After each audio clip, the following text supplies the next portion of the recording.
Are you tired of all the voices who say, focus on the bottom line numbers? Say whatever you have to, just close the sale. Just get the credit card. It doesn't matter what you deliver. You will never build a successful business until you grow a pair and stop caring so much.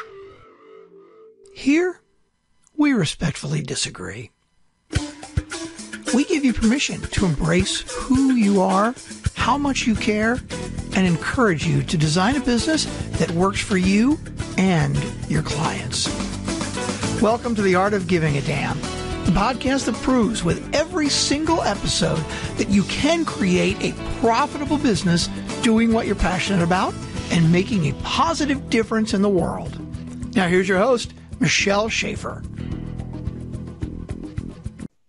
Hey, welcome to another episode of The Art of Giving a Damn. My guest today is Tommy Breedlove, and he's got some really cool, not just projects going on, but some really interesting perspectives on how to become legendary and live your best life that I know you're going to enjoy today. So Tommy, welcome to the show. Thank you, Michelle. I'm excited to be here from Atlanta, Georgia, while you're in Colorado. Yes. Yeah, I think you guys have the nicer weather right now. Right now we do. It's been raining for months, but right now it's absolutely drop dead gorgeous. So it's beautiful. All right. Well, for those who don't know you yet, Tommy, you founded the Choose Goodness movement to help individuals, leaders, organizations increase their positive impact on the world while gaining meaning and attaining financial success, which I love. It's right in line with what I know listeners of this show are looking to create. So you actually chose to leave a very lucrative international financial consulting career to create the Choose Goodness movement. I know we're going to talk about that in a minute. You felt like, you had achieved that financial success, business notoriety, prestige, but you were unfulfilled. You had really lost meaning and hope in your life. And I know you're not the only one who's been in that place. So I'm excited to find out more about the decisions you made and how you evolved into the next thing that you were meant to do in life. You chose goodness for yourself. You walked away at the top of a professional career that most people would envy. And I love how you worded this, rather than having a complete meltdown, which is what a lot of people would do at that point. You took control of your life and you started to figure out what's your benchmark for making decisions. And that became, have I chosen goodness for myself, for those around me, for my community, and my planet? And I love that question. As I kind of took a look through your site and different things before we jumped on, you said one thing that really stood out to me, and that was, nobody is born legendary, but anyone can become legendary. And just thought, what an interesting example your life has been of that choice to say, yeah, it might look like I have it all, but this over here is what I really want to do. So let's just start there and talk about the evolution that you went through to move into a movement. Yeah, I will start that at age 36 or 37. I grew up from humble beginnings. I was the first person in my family to graduate college. Wow. Most of the people in my family went to trade school via the military. And most of the people where I grew up did as well. They're either trade school, military, good, solid, hardworking, blue-collar part of the earth. Mm-hmm. But at 37 years old, I was in a large public accounting financial consulting firm. On the outside, I looked like I had it all, the fancy watch, the cufflinks, the suit. I literally was in an ivory tower looking down on Atlanta. And I looked at my life and I saw this wake of destruction behind me. My marriage was crumbling. My friends were running out of my life. And if there was a checklist in my value systems of 100 things not to do, I felt like I checked off about 90 of them. Wow. And it was because, and I was always trying to find fulfillment, happiness, life, and the next big deal, the next car, the next thing, and money. And what I found coming from those humble beginnings, where we didn't have a lot of money, we never were struggling to feed ourselves, but we certainly weren't wealthy people. I thought the definition of success was power, money, and prestige, and really found out the hard way I was that guy of ye who turns off the lights out last wins. I was the tough guy, the cool guy, the important guy, and all of that was just this insecure little boy that never dealt with his demons. And it literally almost cost me everything. And I went on this, and I literally was probably doing some $25 million deal the week before and ended up 5 days later in a ditch, literally almost dead. And so I decided, you know, it's interesting. You said instead of having a complete meltdown, I was like, I probably need to fix that, because there was a meltdown. But regardless, I mean, at that point, I decided to make a massive transformation in my life and really find out who I was as a human, as a man, what my core values is and what my value system. So I went on this journey to find out my emotional health, my mental health, my spiritual health. And through that journey, that's when I realized the power of choices, that everything in life is a choice. In my opinion, in my humble opinion, I believe the only true power we have in life is our choices and our mindset. And pre-37, I was scared, I was fearful, I was competitive. And I said, and it almost cost me everything. And I said, well, you know, I'm going to look up, hopefully if I live for 30 more years, I'm going to look up with a lot of regrets, because I just knew money is important. It's very important. It is, anyone who says money not important is lying. But it is important, but it will not find us fulfillment and happiness. Yeah. And so when I discovered that the power of choice and the choices we make, and also I discovered that the most important investment you'll ever make is investing in yourself, so that you can serve yourself, love yourself, and respect yourself, that you can serve and love your families, your significant others, and your communities and the movements that you serve. And so Choose Goodness was founded. And the most amazing thing happened to me in my professional career when I really discovered who I was as a human, who I wanted to stand for, and what I did. I went from working 90 hours to 30 hours. Wow. I was literally promoted to international practice leader, senior partner, board of director. Here I am at the top of the mountain at 39 years old of this big financial institution. It was a big public accounting financial firm, because I was just being the man I wanted to be. But I knew within that first few board meetings that this is not the life I was meant to have. And what happened is all of these alpha males who were very similar to me in corporate finance, legal, banking, entrepreneurs, executives, management level position, trying to chase that game of money, power, and life. And their marriages were crumbling. Their significant others were running out of life. They didn't know their kids. They were compromising their values. All these dudes, and I say dudes, and I don't say that loosely. These were dudes. Yeah. Or at least they thought they were, right?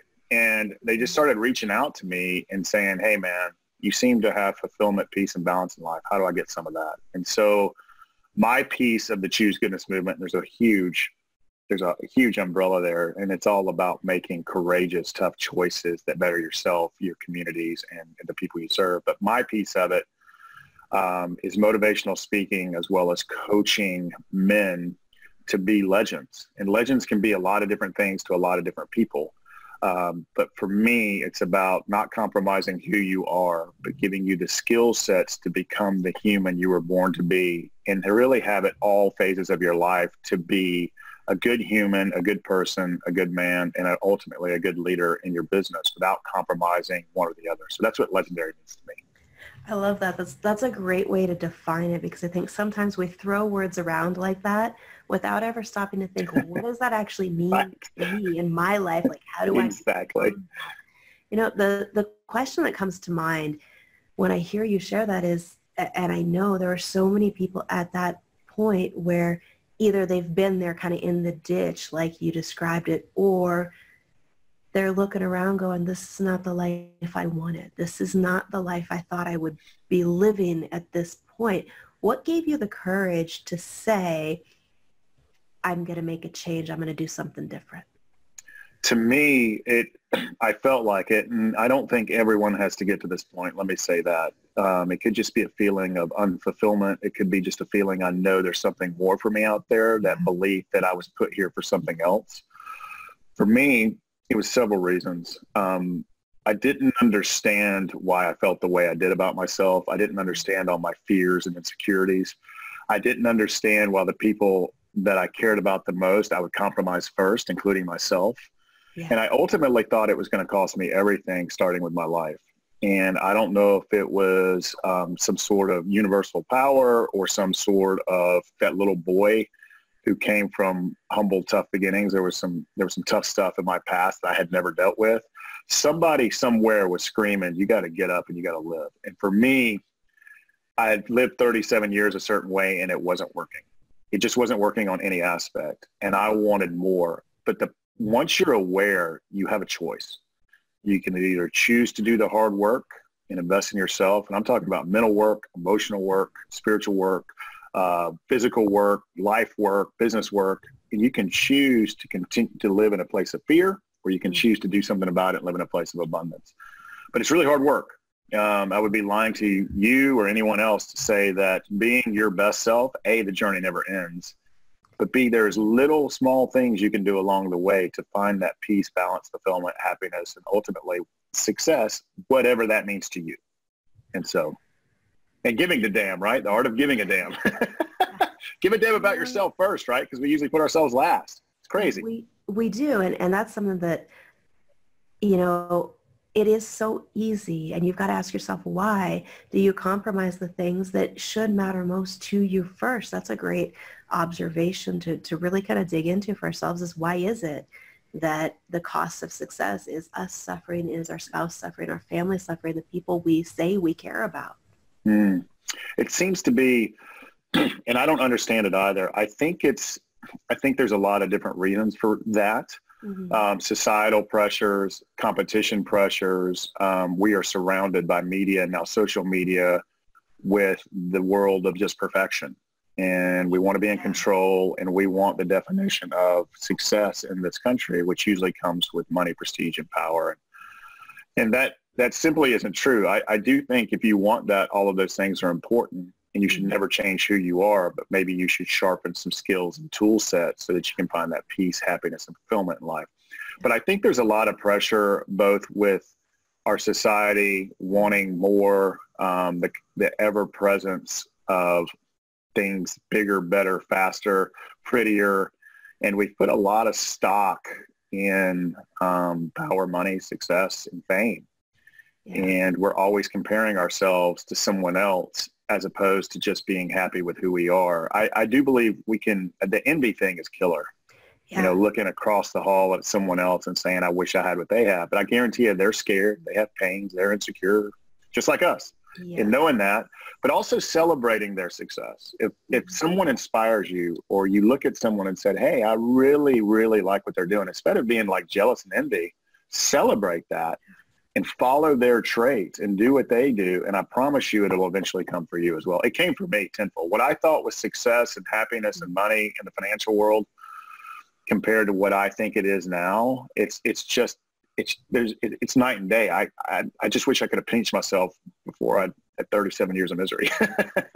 You know, that's one of those things that I think sometimes it is what you said. Society has put this definition of success in front of us, and it takes us a while to wake up and realize that's not the type of success we really want to feel fulfilled in life. I just didn't want, that's my, I'm out at my cabin and my staff, i.e. my dog, are outside. He's really happy. But yet I think what I knew I didn't want to do is I didn't want to look back on my life with regrets, because I was spending so much time in work and trying to get the next thing, and it was never going to be enough. Yeah. And I was compromising everything that I truly cared about. And I just didn't understand that. And for me, it was a very difficult decision, but it was the decision I knew I had to make in order to be the human I was put here to be. I like that, the human you were put here to be. That's a great way to say it. You know, one thing that kind of comes up as I hear you talk is sometimes we look at, okay, it took you 37 years to work yourself into that place that you were at. And sometimes we think, well, it's going to take me so long to change course or change path. But it really goes back to what you said a minute ago about our choice is the only thing we have. That's the most powerful thing we have, to make that decision and say, okay, starting today, this is going to be different. And it doesn't take 37 years to shift and change it. Once you've made that decision, things start to go a different way. So, you know, you mentioned a minute ago, there's small things people can do. to start to change that. And I know one of the things that you have is a specific routine that you go through every day to kind of put your big boy pants on. So to talk with us about that for a minute. What are the things that let you make those intentional choices every day? So there's three things that have really changed my life. And they're simple things. The first one is gratitude. I have a formal gratitude practice. And for me, I haven't got tired of this, but it's just like going to the gym or working on your heart or working on whatever you're working on, your career, whatever. It takes a lot of hard work and a practice. But the easiest thing, and I like what you said, I want to back up for a second, is if you look at where you want to go, it can be overwhelming. But you just got to take one baby step at a time and not overwhelm yourself. And what happens, and celebrate the little journey along the way. And you'll look 2 years from now and you'll be amazed with just some small tweaks to your emotional, mental, and health life that'll pay dividends for you long term. But the three biggest things that have changed my life, and I'll give them in order and then I'll talk a little bit about them. Gratitude, having a formal gratitude practice, and that is a very quick thing to have. The second is meditation. And I'll talk about that, exercising your brain, and it helps you to get right here, right now. So we're not always looking into the future. We're not always looking at the past, the next big thing. I'm actually having this conversation. I'm enjoying it, and I'm right here, right now. The third thing is, and I hope this is okay for your audience, I'll simple it down. I won't say the what real way it's said. But the third thing is, and this has really, over the past 2 years, made just an exponential change. And all three of these things, the meditation is a little hard. But the third one is, if it's not a hell yes, it's a no. And if you want to reconquer your calendar and you want to reconquer your life and get some negative vampire friends out of your life, or not do things and live in the shoulds, that one thing that I learned 2 years ago, and I can't remember who I learned it from, that's just been overwhelmingly power. So gratitude gets you out of envy. It gets you out of the future. It gets you right here, right now. And it gets you thankful for what you have, all the blessings in your life, from your heartbeat to your lungs, to the things we take for granted, the fact that we have clothes and the roof over our head. We live in the United States. There's a billion things all of us could be thankful for. And it gets us right here, right now. And it's a base to stand on. It's not a ceiling, so you're not being content. You can still be motivated and ambitious, but it's a base to stand on to know that we're thankful. And there's formal practices that I implement for myself and my coaching clients. It's the single biggest thing that'll change your life. And if you read, I'm a crazy reader and a crazy craftsman at this self-development world.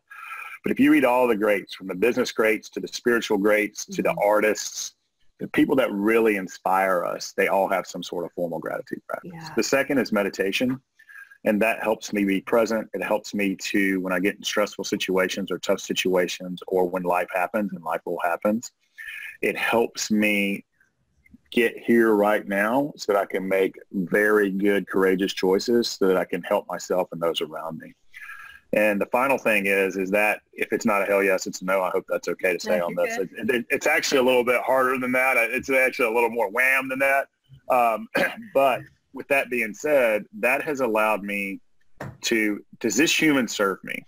Does going to this breakfast help me?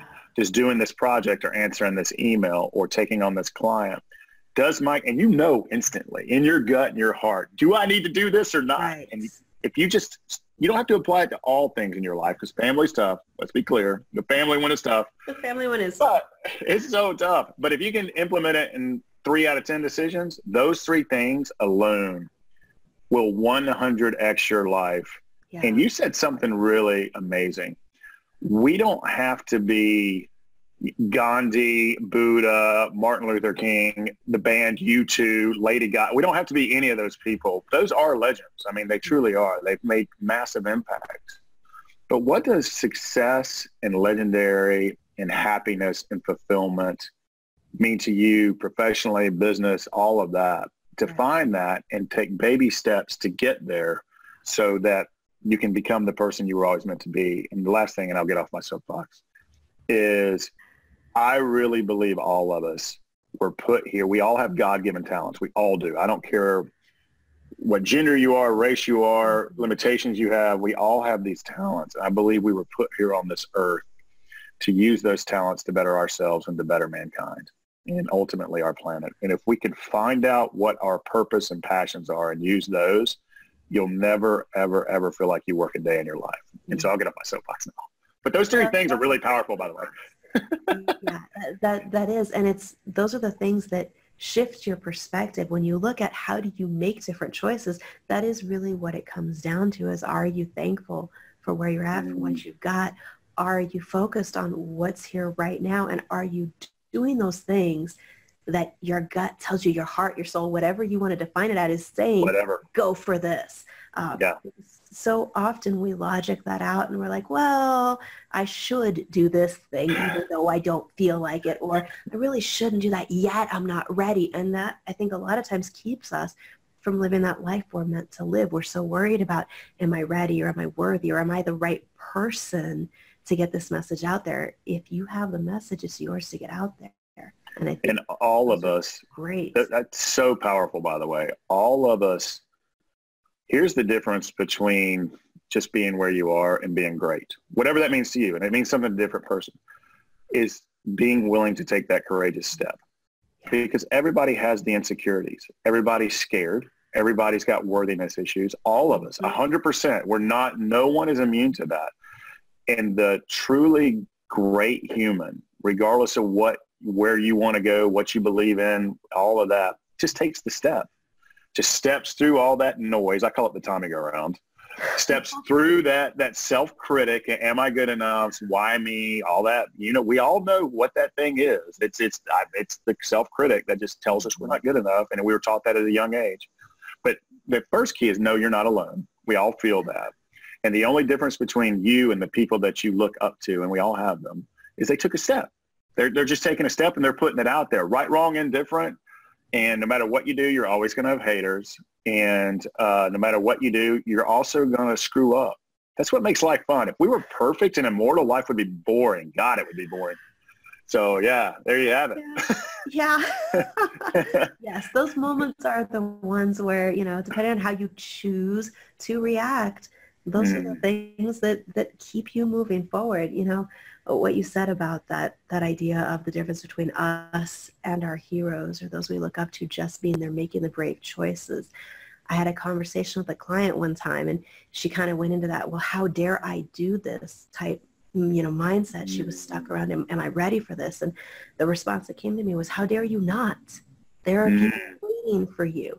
And that was kind of a light bulb moment for me to go, okay, we're all waiting for somebody else, when really we're the ones who can make a difference if we're willing to do the brave thing, like say, I'm going to leave this really great position in an ivory tower and go and share with people, here's how you can make a better choice and change your life and the lives of those around you.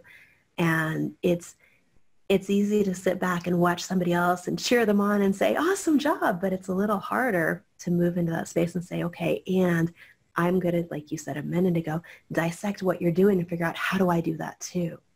It's super hard and it's scary, but everybody's scared of it. And I don't think it's just the courageous choice to move forward. The second step, and this is, I don't want to shy people away, but it takes hard work. Yeah. I mean, those people are showing up one step at a time. And no one started as Beyonce. She didn't start selling out stadiums. Yeah. She started somewhere by just opening up her voice and started to sing.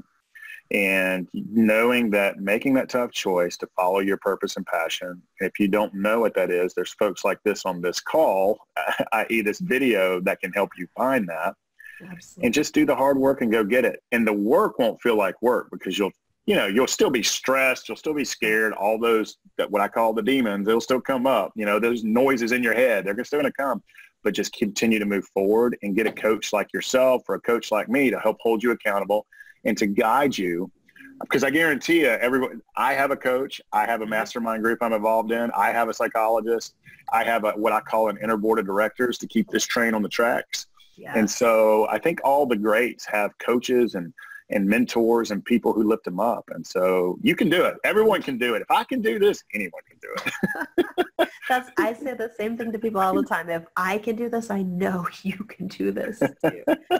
It's easy to look at other people and think, oh, they're so far ahead, but you don't know the story behind it and where they started. And so often the things they've gone through, one of the things that I remind people of all the time is we don't actually need to know that it's easy or that it's going to be just these 3 steps. We're so quick to look for an easy button. All you really need, though, is to know it's possible. Because it's not a question of, is it going to be hard work? Living every day is hard work, right? Indeed. You might as well go after the things that are worth it. And that's really the question. Is it possible? Is it worth it? Totally. Yeah. And life is hard, and it's going to keep coming at you. Why not enjoy it? Yes. Why not? And again, it's all mindset. It's not easy, though. And here's the second thing. I think you bring up, it just reminds me of a great point. Here's another truth that we don't like to talk about, is we all have a story. We all have our facade. We all have a facade that we want everyone to see, which is usually nonsense, by the way. We all have it. But we also have that story that we keep in the shadows of things we regret, things we've done, things that were done to us that we wish we hadn't.